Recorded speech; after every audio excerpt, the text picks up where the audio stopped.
Hi guys, welcome back to our channel Stuff About Tutorial, and in this tutorial we are going to learn how to apply hover on any element or text.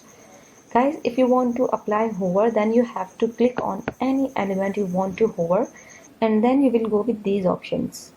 You have to click on hover interactions. When you click on hover interaction, then you have to go with get started, and then you have to go with choose effect. Once you click on choose effect, then you have to select your effect. Select your effect from these options, and then you can check by clicking this play button. When any visitor visits the website, then the hover will look like this. Go and customize it. You can adjust the draw, and the hover has been applied.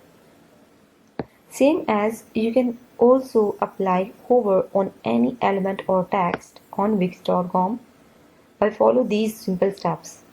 So guys, this is how to apply hover on Wix.com. Hope you like this video. Thank you so much. Good luck.